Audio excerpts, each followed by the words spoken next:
All right, guys. As you know, welcome to another Leads to Deals podcast. In my opinion, sales is one of the greatest sports in the world. My goal with this podcast is to bring you some of those elite, world-class athletes of the game.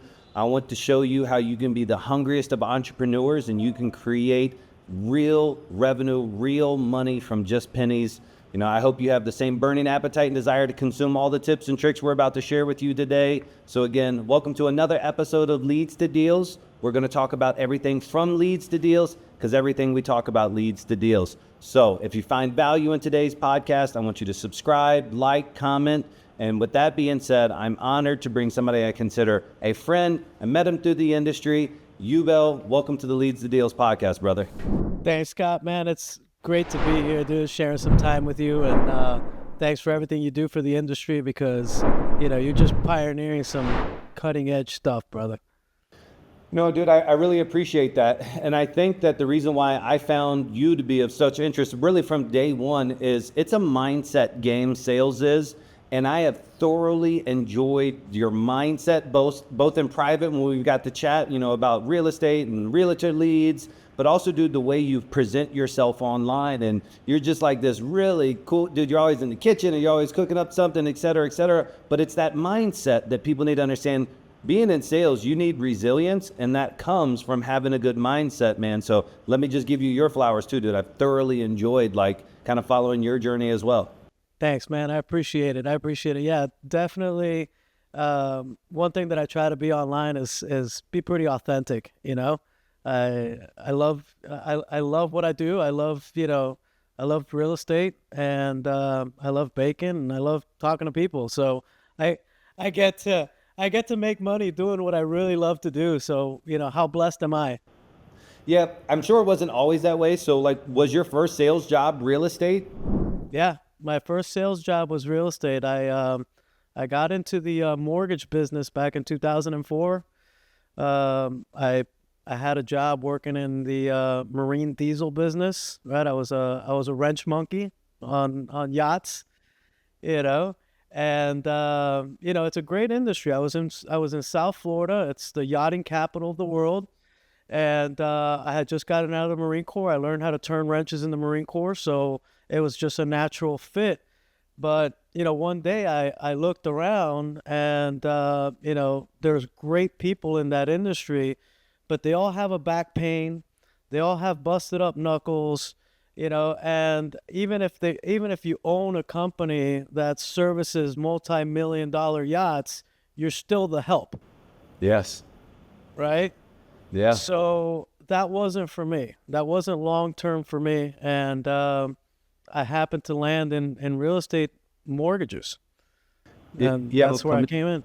It's funny too. I know you just mentioned briefly, but the military experience and how many entrepreneurs I meet at really high levels, whether it's 2 years or 4 years, but that discipline that you get in life is just, that's one of the most valuable assets that you can have. And so I applaud you for that. And then too, I kind of feel the same, man. Like you said, you were in the yacht yard, you were working on these monster boats. And my first real job before I got into sales 20 some years ago, but I was installing like ADT alarms. And it wasn't bad when I was going to the hood homes, but there was something that just helped wake me up when I would go into these really, really, really, really nice mansions. I'm like, man, I ain't never seen that. Man, it's inspiring. And I think a lot of people in your position probably don't get inspired. Obviously, you were inspired. You said, hey, listen, I want more. I'm surrounded by all this wealth. Why do I have to work on the boat? Why can't I be in a pathway to get my own yacht, et cetera, et cetera? So was that a motivation for you too?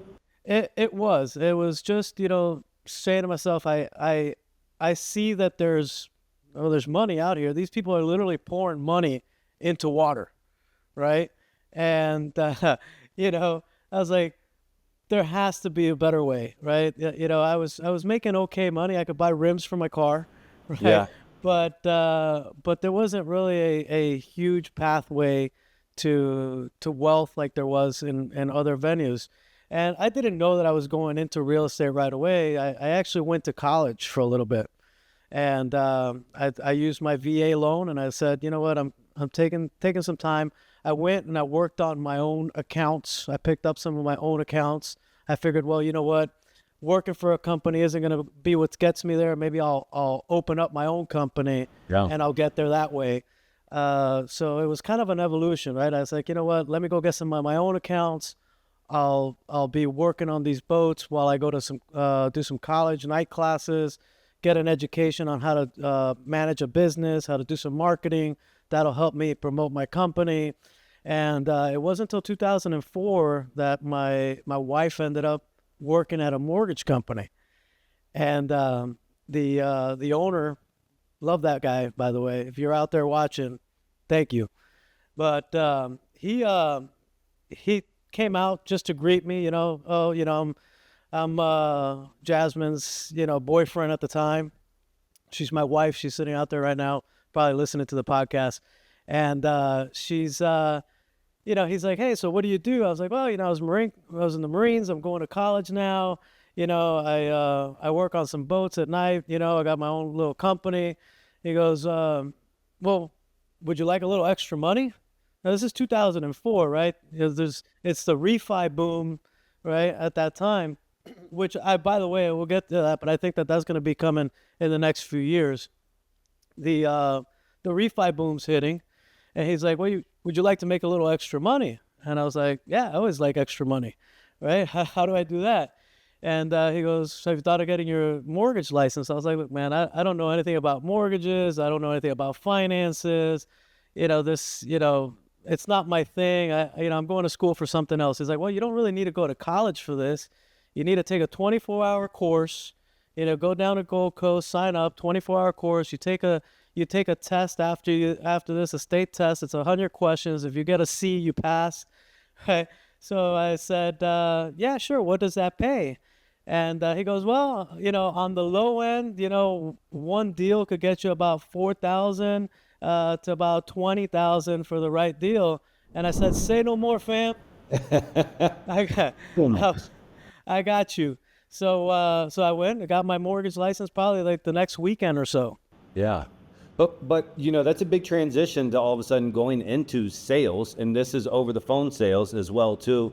Did you have any type of like had you ever done, so this now becomes your beginning of your quote unquote sales journey for the most part, would you say? That was it. That was my first sales, because other than that I was changing oil on boats, right? Sure. So what were your thoughts about like salespeople, salesmen? Did you have apprehension, or were you just so blinded by the dollars you were like, dude, whatever you tell me to do. You want me to go stand on the corner naked? I'll do it. That's pretty much what happened. I was like, he had me writing letters to homeowners, right? Hey, your mortgage. So I learned how to pull lists, right, or how to buy lists, and I learned, direct sales marketing, right, direct response marketing. Hey, this is your target audience. This is what you're got to offer them. So handwritten letters with, first class postage so they don't think it's spam. And they were calling me. What can you offer? And I didn't know anything. It's just tell them you could offer them 2% off whatever rate they got right now. And we'll run the numbers from there. Right? And that was it. That was the literal beginning of my sales career. Yeah. But it's also too, I find a lot of people who are successful long-term in sales, they all have the same initial pathway where it's like they get into it and they don't know really anything about sales fundamentals or structures or, trial closes, etc. They just have pure enthusiasm and they're just excited. And that energy conveys. And so when I get people who are like, hey man, I don't know if I'll be good at sales, I'm like, dude, I don't need you to be good at sales. I just need you to believe in what we're selling. Because that belief in and of itself will do 75 to 90% of the sales process for a period of time. Like over some time, we're going to teach you some principles, but that's why so many people who work at bartenders, they work all these other jobs, all of a sudden they go into a sales environment and they rock it because they're a good communicator with no sales skills, but they bridge that gap with just unadulterated enthusiasm and excitement. And people buy you, they don't buy the actual 2% that they're saving, et cetera, et cetera. So how was like that first year or so as you were trying to get your wings, if you will, as a sales guy? Well, my first deal, I'll remember it forever. I made $423. That was my slam dunk deal, right? The guy beat me up so much on the rate. The guy beat me up so much on everything. He shot me through every lender that he could have, right? And I didn't know any better. I gave him everything, and by the time my split was done, I barely made the cost of my license back, Yeah. right? But from there, I learned, and I got a little better at knowing, how to say, what to say. Being personable was really one of my key assets, though, right? People like to do business with people that they like and trust, right? And don't mind spending time with, right? And any of these relationship businesses, I call this a relationship business. Amen. You could be a transactional guy and you could do a lot of deals, right? But even in wholesale, right? I've done 3 or 4 deals with the same person Yeah. that's owned investment properties. And every year she's liquidated one and called me back, right? Liquidated one and called me back. So even in a wholesale transaction, you don't have to be transactional. You have to be likable, you have to be honest, and you have to be, there for that person throughout the transaction. Yeah, one of the things I train my guys on is I always try to find an analogy that makes a little bit more sense to them. And so for those listeners who are out there, don't know, I'm in Colombia, South America, and the main mode of transportation are motos, right? And so it's like if all of a sudden your clutch goes out on your bike and you're in another city and you can go to the repair shop and you got a guy that says, hey, listen, I'm gonna do it for the equivalent of $350, I can fix whatever it is. But you're in a new city and you don't know this guy and everything else. And then your boy's like, hey man, listen, dude, bring it to my house. I got you, brother. Hey, listen, by the time I get it, the price, it's going to be like $375. But dude, that literally, I'm doing it for you. People will go pay more because they trust that person. They have a relationship with that person. They're willing to go over what would seem like, I can save money by going here and heck, it might be faster. But like what you're saying, it's like that relationship allows you to get further, allows you to get more licks at the Tootsie Roll Pop, as they used to say, et cetera, et cetera. So, and you carry yourself well. You carry yourself like a guy that like, you're non-threatening, no disrespect at all. Like you're the type of guy I would want to do business with. You seem like you're going to be like a good listener for me in the sales process. That's basically been my key to success. More than anything else, being a good listener, talking less than them, right? Making sure that I identify people's problems, right? Not just hammer just one solution, right?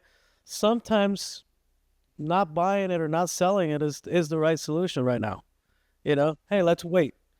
And they respect that and they come back to me, right? That to me, that relationship is worth so much more to me. And that's probably been more to me than hard sales skills. Yeah, I agree. You said something that I train these guys on. So my first sales mentor told me this. He was like, you have 2 ears, 1 mouth, use it in that exact percentage, which is like 66-33. And it took me forever because when I thought about sales, people thought about slick, slimy kind of guys in the beginning, those snake oil salesmen, guys who just monologue. But then I started watching and observing. And I was like, oh, these real deal guys, my mentors, they would like just throw a probing question, and then get an answer. And then they just go another layer deep and then get an answer. But they were asking like 1 sentences at a time and getting back paragraphs and paragraphs from the customer. And so I was blessed to have good sales mentors. I know you kind of came into it a little bit differently. Did you have a sales mentor? Did you have to find them in another route? No, I didn't. I learned how to sell mostly by getting coaching. Looking for paid mentors, right? That's when I really got into learning about the sales process, learning about how to do trial closes, how to bring in, objection handling into the mix, right? How to use a script, right? And not people think script, right? Like in my industry, I train mentees and under me, and the first thing I give them is a list of scripts, and I say, I want you to internalize them, and I use the word internalize them because I don't want them to memorize them. I just want them to have a roadmap on how to handle a conversation, right? Whether you're working with a buyer, whether you're showing homes, or you're at a listing appointment or whatever, you have to have a roadmap on how to lead a conversation, right? And I've seen some appointments where the person spends 2 hours talking about the golf, how much they like golfing, how much they like fishing, how much they like everything. By the end of the 2 hours, they've talked a lot about golf, they talked a lot about fishing, and nothing about the house. And now the seller's like, okay, great, well, thank you so much. We'll call you. And he's like, oh, wait, I haven't. Yeah, well, we'll go over your paperwork, right? So they go over the rapport side too hard. They're trying to build rapport to try to convince them that they're their friends, and they never really add any value to the conversation either, right? So you really have to know how to do that. They lose control, man. And it's easy to lose control, particularly if you have a driver personality as your prospect sitting across from you. But I agree, we do the exact same thing. We have, we call it a wireframe. And so we have wireframes with actual quotes in there, because at my stage with what I do, I have a sales business for the listeners out there. It's a little call center that we have. And I have these people where I teach them the wireframe, but I also want to give them the right words to use. Like I have to teach them, hey, what's a tie down? That makes sense, doesn't it? This seems like something that would be good for you, don't you think? That comma question. So I have to try to teach them those just small little nuances, or how not to ask a no question. And in the industry, they typically call that a closed-ended question versus an open-ended question. I just call them a no question because I want them to understand that every time you ask an a closed question, the answer is going to be negative of whatever it is that you want. And so just teaching them some of those basics. And so I know that part of your success was getting those reps in the beginning while you were there, because it just takes a lot of time to get the marbles out of your mouth. How do you stay sharp today? Do you avidly consume like other podcasts, or what are you doing now to just make sure like, okay, I want to be better this year in my art of communication than I was 2 years ago? Man, I read, right? My daily ritual includes reading, right? Personal development is constant on my schedule. All right, 5 days a week I'm reading a book about personal development. I try to consume as much of that as possible. I follow people that speak the language of success, that are promoting growth. I don't I one of my favorite people to listen to is actually Uncle G, Grant Cardone, and great value, right? People that add value information. And YouTube is full of also highlight reels, right? So pick the highlight reel, dig into a concept, right? And that's what I do. I try to follow that. I role play, right? And then the other thing I do is I try to stay sharp on the phones, right? Follow up every day, prospect some every day, right? Stay consistent in those things. And when I do have an appointment or anything, I practice the appointment before I go out on the appointment. Excellent. And it's for you, I think, a matter of fact, I know, because you can hear in the answer, that like you start dying the day you stop learning. And so you're taking all that, you're enacting it. I've been mulling over this concept in my head about, could I be as successful as I was in sales now if I had to start now? And my concern is I did have some good sales mentors, but they were my mentors because they made a percentage off of me. And so at the end of the night, they were gone. It's not like they were inviting me over and teaching me tactics or anything. So I found my real mentors in books, because I knew that I would be the average of the 5 closest individuals. And I looked around at my 5 closest friends, and I didn't want to be the average of them. So I really did. I dug into every single Tom Hopkins, John Maxwell, Zig Ziglar. I literally cried the last time I saw that man in Orlando, Florida, when he came and spoke. And so like I found these great resources. I still have almost every single old sales training manual and sales book all highlighted up, and I'll read them and I'll convey the messages to the guys. It's part of my DNA. But if I had to do that through YouTube University, I would really struggle with algorithm trying to guide me more than myself, because I'm constantly watching something and something else pops up. And then all of a sudden I get a text message, and all of a sudden somebody else sends another message. And so I just struggled today. Like, man, I don't know if I could stay focused with the machine, if you will, trying to distract me to build up this asset that I have, which is sales knowledge. Yeah, I think it's kind of difficult if you're only using like the YouTube algorithm to build yourself up, right? There's a lot of good content out there, right? There's a lot of good, people that are putting out content on, wholesaling, novations, real estate, cold calling. There's a lot, right? But I also think that there's a lot of there's a lot out there that they're just teasing, because everybody, there's paid content behind paid walls. And I also think that there's the value is really in paying people for their time, right? So there's nothing, when you work directly with somebody, if I hired you and I was paying you a monthly salary to put me on track or teach me sales skills, it's different than whatever you're promoting on YouTube, right? Your YouTube is the top of the funnel. Yep. Right. And everybody that's putting stuff on YouTube has a bottom of the funnel, right? You need to pay to get in that bottom of the funnel, right? And that's how I learned, right? I put money behind it, right? I got with coaching programs. I learned how to advertise with good coaching programs. I learned how to communicate with scripts through good coaching programs, right? People that held me accountable, right? Because there's no accountability. Let's give some names. Like, what were some of these coaching programs that even in the beginning you followed, or where you're at now you followed, et cetera, et cetera? So I used the Mike Ferry program, the good old Mike Ferry program for the my first coaching program. Just calling expireds, calling FSBOs. I was out. My coach had me, in a suit and tie on Saturdays and Sundays, door knocking, right? Door knocking neighborhoods. And there's pictures still on my Instagram page, right? With myself and door hangers or newsletters, door knocking. I'd knock. If they weren't there, I'd leave the door hanging on their door, a just sold or a just listed or a newsletter. And Saturdays and Sundays, I'd go out and knock 100 doors, right? And if I didn't have any appointments on Thursday afternoons, I'd go and in a suit and tie in the middle of South Florida weather, right? In the summer, didn't matter, right?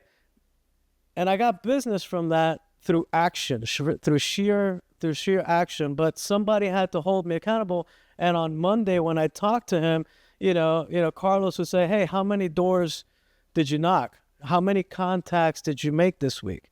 Right? And I'm like, is the suit and tie necessary?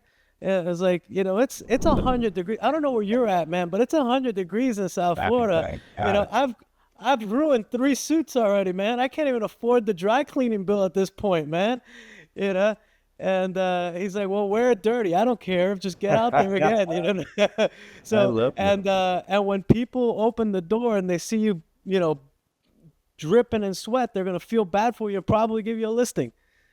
Right? So, I had a lot of people give me a glass of water. Yep.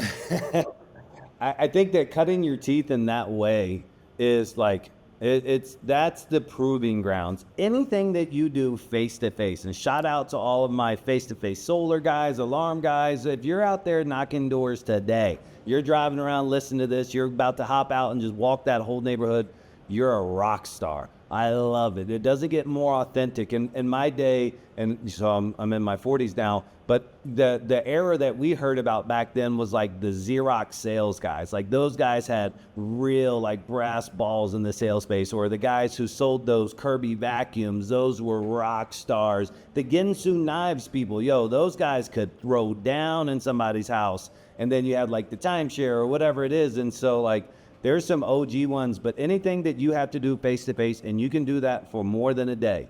And matter of fact, wait a minute, you can feed your family, you can pay your bills from it. You have earned the right to be independently, financially well off through sales if you can do that. Yeah, 100%, 100%. Knocking on the door and somebody waving you off and saying, no, we found our Lord and Savior already. We're good. Like, no, I'm not here for that. I'm here about the house. You know, That's even worse. Get out of here. those are good. They're called Mormons, right? Those are the people that who are Mormons the or Jehovah Witnesses Jehovah's and Witness. Bro, yeah, I'm here in Colombia, South America. I'll randomly see 4 white people walking around wearing a tie in the middle of nowhere, Parade, Colombia, on a random street, and it's like 4 American dudes in their early 20s putting in the work down yeah. here. And I'm like, yo, I should hire that guy. That I've guy right there tried. can accept a no really Yeah, well. Let me I've ask you, tried. man, real quick on your story. I know you got your first deal. It's $423 or a couple $100. How long do you remember? Actually, let's go there. Do you remember the first time you were like, you know what? I'm never gonna have to go back to doing the yacht. Not gonna have to go back and do that. Like, I got this now. Like, I'm gonna be Yeah, okay. I'm gonna build a life from this. it was about probably 2006 or so Nice. that my so we had a title company also running, and you know s- I was now comfortable, right? I was buying properties, right? I was it's now a career path, right? I'm a businessman. I'm a business owner. I'm no longer, turning wrenches for a living. And by the way, everybody out there turning wrenches for a living, nothing against that. Amen. I'm just saying selling real estate's much better, right? There's that level of comfort came to me, but it was also taken away, Yeah. right? It was also taken away. I remember being out at a shooting range doing some competitive shooting. I love to shoot, and I was out there, and Washington Mutual goes out of business. I remember Right, that. right. Like WAMU. I get an alert on my Motorola Q. Washington Mutual goes out of business, and like, oh, this is serious, because a few banks had gone out of business, right? And I don't remember if it was Bear Stearns that went out of business first, or Lehman Brothers, and then Washington Mutual. And when I heard Washington Mutual, there was a lot of deals on my board with Washington Mutual and Long Beach Mortgage on the board at that time. And I just said to myself, 60 to 70% of the business that I just had just went away, Yeah. right? And How old were you when this I happened? That day I on that golf course. I was 20. I was about 31. I was about 31. So that was I got married at 28 in 2005, right? And that was 2 years later, so 31. And I stopped shooting. And I went home. I said, yeah, I don't think I'm in the zone anymore. I packed up my stuff. I went home, and I started counting the deals on the board, and seeing how many I could wipe out. And then shortly after that, it was fax machine. Right now, I'm dating myself. It was alerts coming through my fax machine every day. Do not take any closing documents from this company. Do not take closing company documents from this one, from that one. And the board was just getting wiped clean day by day, right? There was nowhere to place this deal. The subprime mortgage days were over, right? And slowly we just had to, call one person into the office.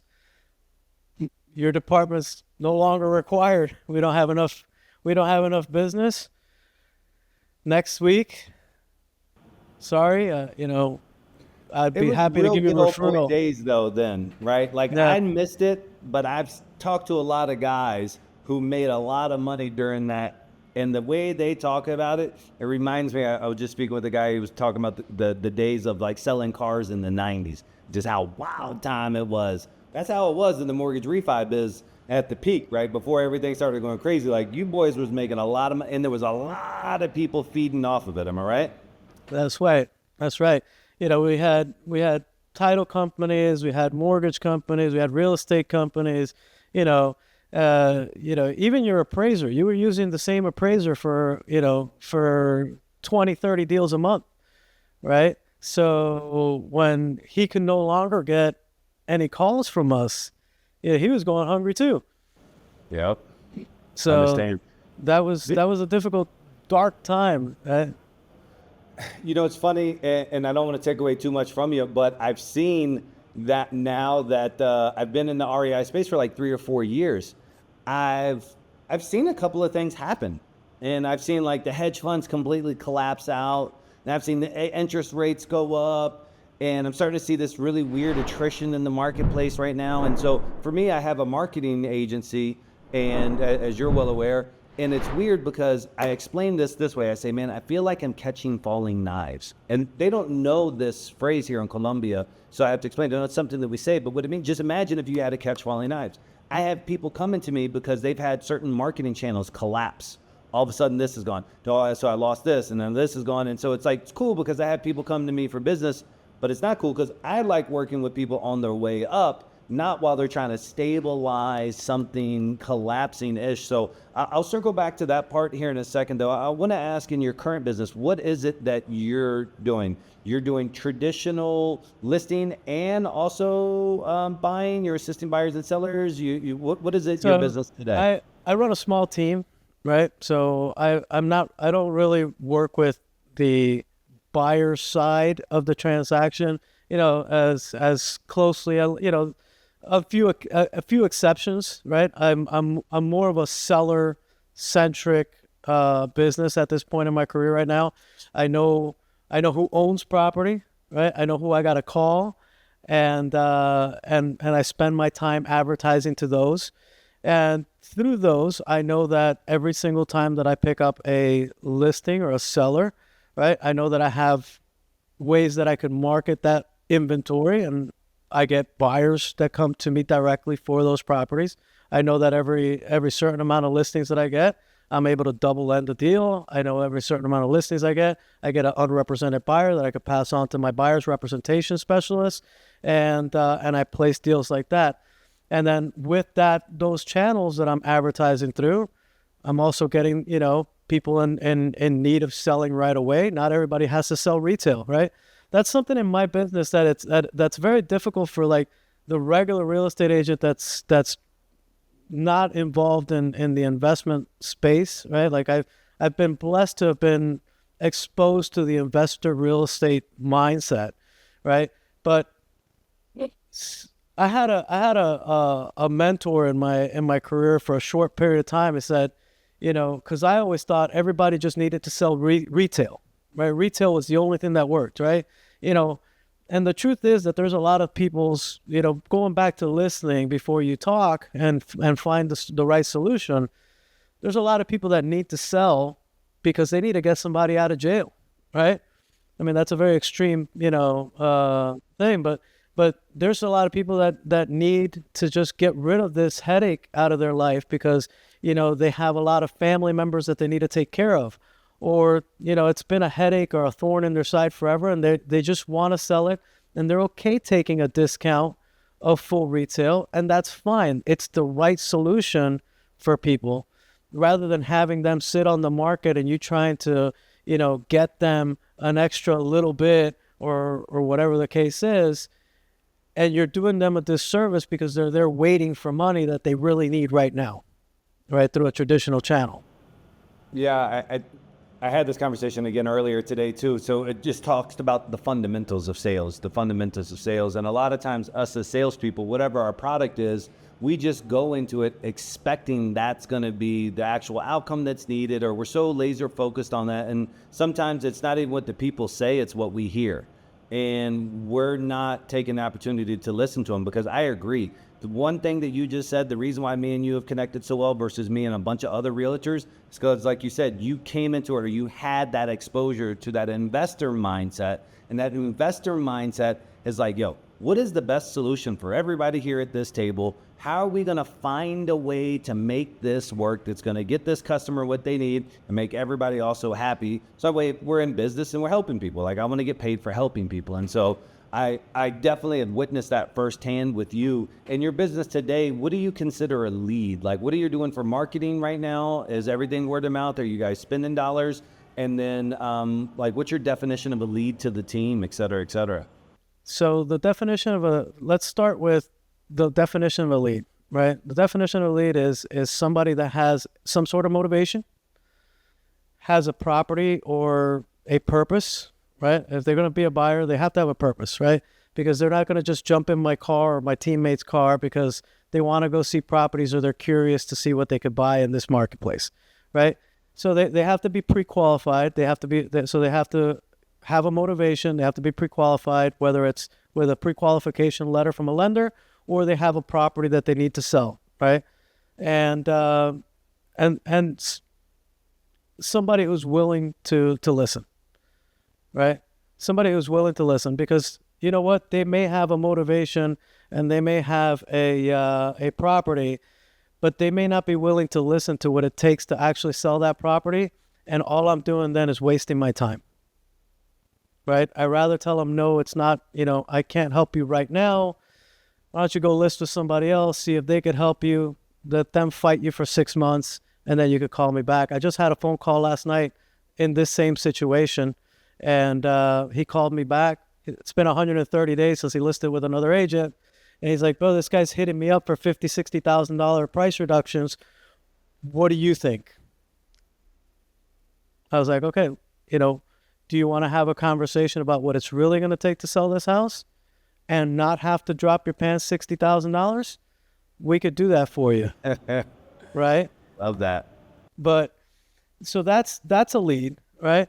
And I love direct response, right, as marketing. So either postcards. I love postcards. I love a direct response with a unique selling proposition. I'm not a big. I like branding so that people identify me in the community, right? Yes. But you have to have direct response. I'm not big enough. I don't have the budget of Coca-Cola, right? Coca-Cola brands because they have big, deep pockets. I have to target my audience. I have to show them what I could do, guarantee my results right away, right? And I have 6 inches by 9 inches to do it in, right?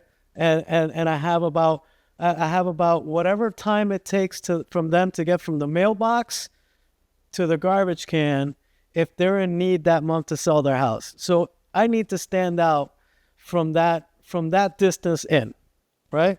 So if all my advertising, I get advertising in the mail from other agents, that's hey, here for all your real estate needs, right? Or some convoluted 38 paragraphs on the back of a card, or some sort of envelope with black and white handwriting in it. Some of these envelopes you don't even open, right? Because they have a label on it, and you're like, this is trash. So direct response, unique selling proposition. I love Dan Kennedy Yes. style, right? Dan Kennedy Glazier, right? If you're out here in real estate and you haven't read any of the Dan Kennedy no bullshit marketing, right? You need to go out, get a copy today, and figure out how to do actual marketing, right? Love it.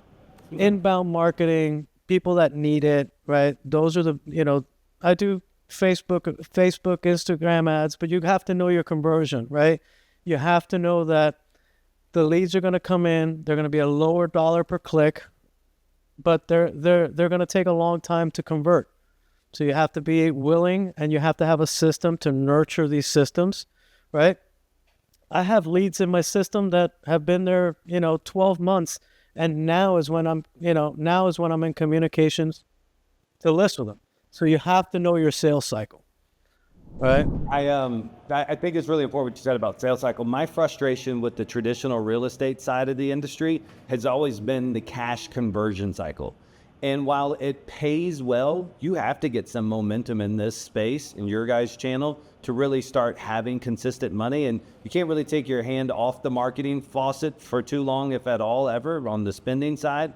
because the cash conversion cycle can be a lot longer, and it's even longer for people who are only like, hey, I'm only going to assist them on the retail listing. Yes, I'm going to let them tell me that it needs to be on there for overpriced. And you just have this long conversion cycle that can really wear you down.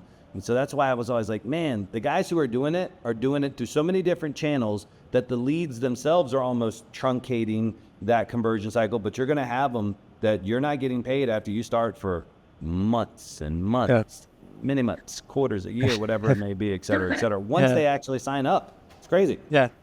That's something that takes a bit, and you have to have a way to nurture them, right?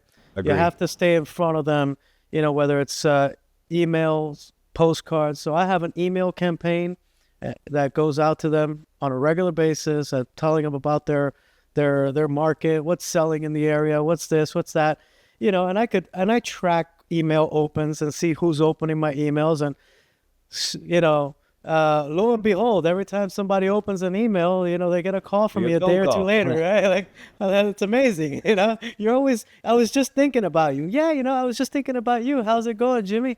How's that house? You still interested in moving to California, right? And man, you got a great memory. Yeah, I know. It's it's part of the job, man. Every time I connect with somebody I like, I kind of remember to give them a call every once in a while. And you have to have that. I hit them with postcards on a regular basis. I hit them. So once they're in my sales funnel, they're receiving stuff from me, right? And then I know that eventually, when they're ready, I'm there to catch them. Right? I'm their friend until they're ready to sell, and after, obviously. But yeah, of course. A guy like you, what's the most important KPI you're looking at in kind of like your marketing world? Is there a particular one that you're like, okay, this is my top barometer, or my top 2 KPIs I'm looking at? Man, I got to be honest with you, Scott. I'm not a big KPI guy. Okay. Right? Like there's people better at it than I am. I'm more of an action kind of guy, right? I know that I got to keep leads. I know I got to keep leads flowing, right? I need 50 to 60 leads coming in inbound a month, right? I know out of that I'm gonna get a few deals out of that. I know that I have to hit outbound, right? I know that I have to be on the phones outbound for 2 hours a day, right? I know that I have to hit my follow-ups for another hour a day, right? And I know that in my mind, I'm never thinking that phone call 1 is going to be my conversion, right? Like phone call 1 isn't where I'm converting. Phone call, I don't know where the fireworks are coming from. That was such good advice that the AI running this literally just lit it up. Phone call 1 is not the conversion, folks. You heard it best. I love that. All right, but let's go to the ROI. I know that you care about too, though. Behind all of that is the ROI. Like behind KPIs is it primary for most people is ROI, but the advantage is you've been in the game long enough that you get a sense of how it's flowing and how it's going. You know that you typically spend this amount and you get this amount of leads, and this amount of leads to maintain lifestyle, business, and moderate growth, I need to have this amount of deals. And one of those things are off, it's off. I didn't really connect 100% if I understood it. If it's just you or if you had a team, but this question goes for both of you. How are you today maintaining a good personal sales mindset or a sales culture between you and the team? Are you guys having meetings? Are you going over stuff? Are you just how are you staying motivated after so many no's? Because me and you both know, and everybody's listening, we succeed by getting told no more than we get told yes. Yeah. This is how it works. Yeah. So how do you stay motivated? Just short-term memory. Sounds like a success to a happy marriage. Yeah, short-term memory, right? Because so I speak, I might dial 100 leads today. Yeah. Right? Might dial 100 leads today. I might only talk to about 10 or 12 of them, right? Out of those 10 or 12, 8 of them said, I didn't even sign up for your website, right?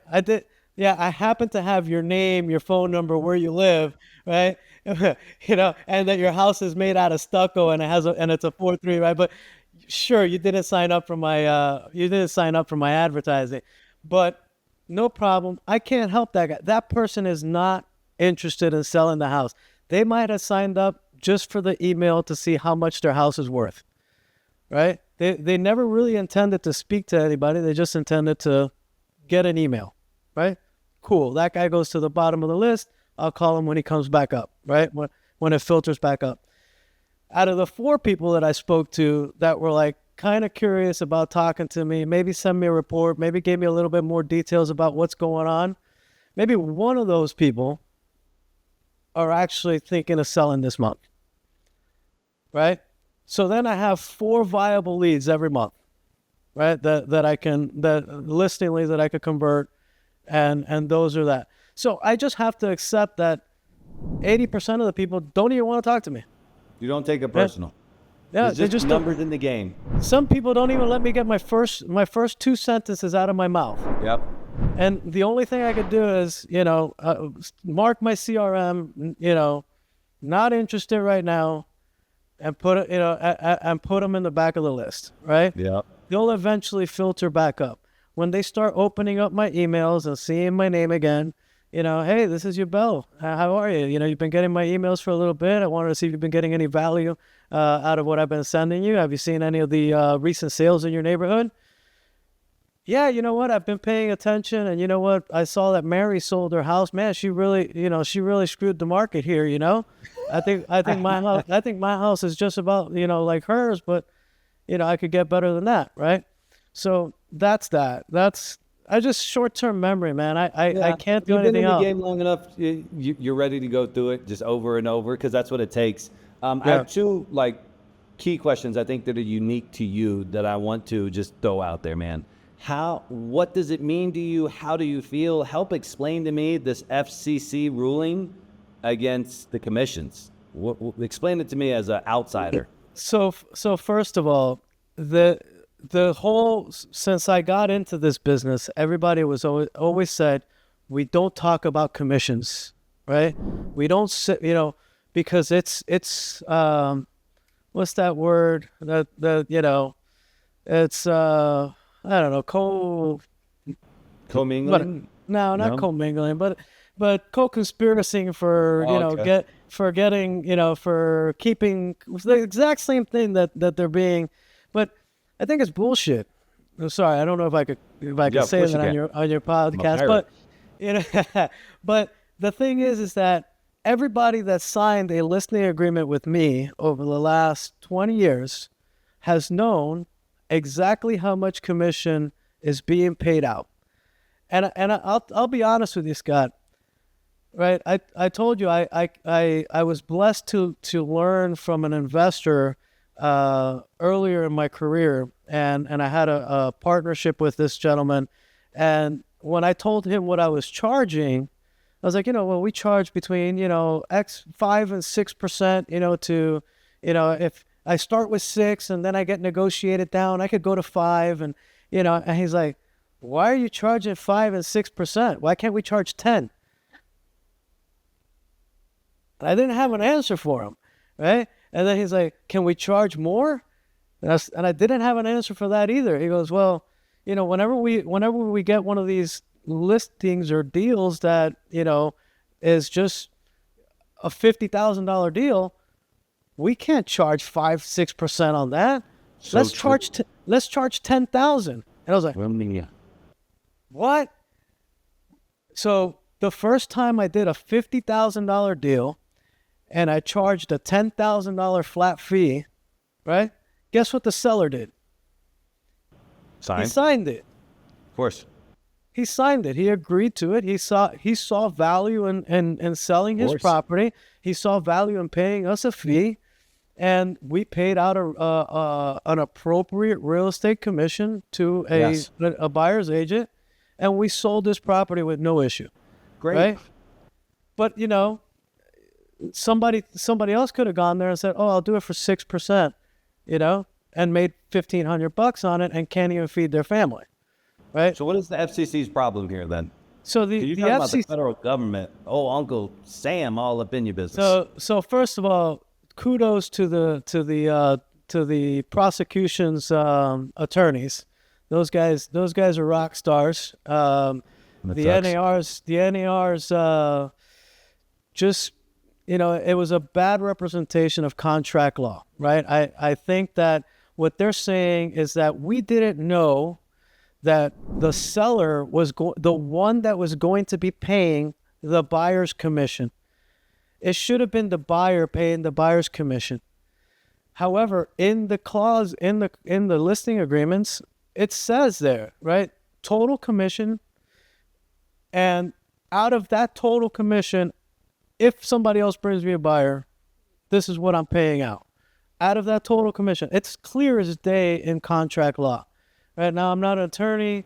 I don't even watch CSI, right? But as far as as far as I'm concerned, it's always been very clear, and I've always spoken to my clients exactly how much I'm paying, and if I'm under, and I always go back to like how much we're paying out our agents, our buyers agents, and I tell them, look, I know you want to pay a lower commission rate, but ripping off your buyer's agent isn't going to be the way that you make more money. It's not going to help you sit, because it's a wanted poster, right?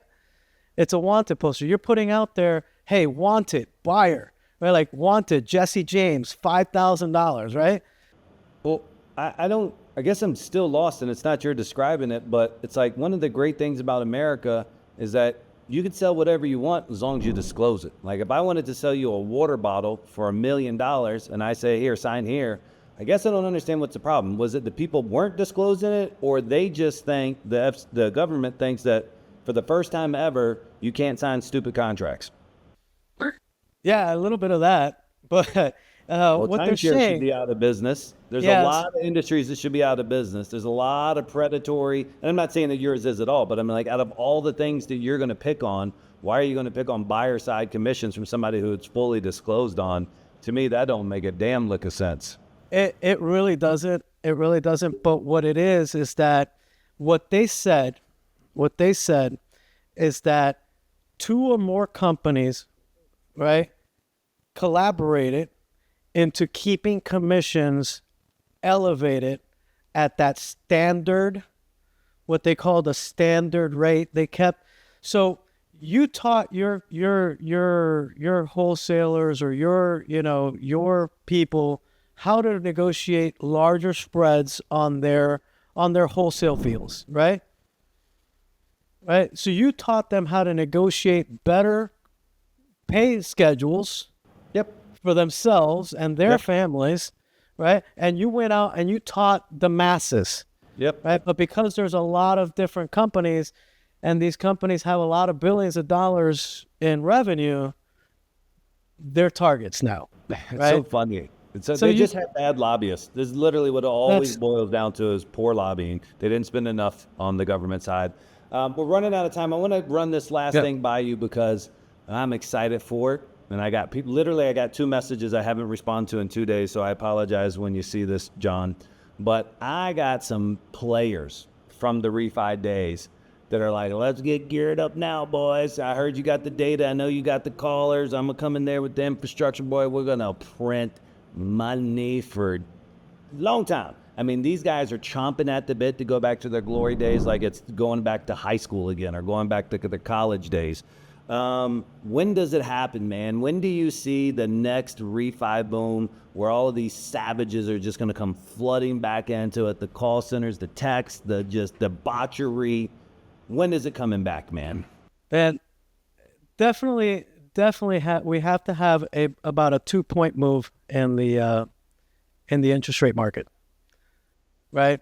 If you see a 2-point move, if you see a 1-point move, it's starting, right? If you see a 1-point move, because from where we're at now to where it makes sense for people to refinance, be a 1-point move, right? And then a 2-point move is a no-brainer for everybody that bought between 2023, right, to late 22 to now, or till then.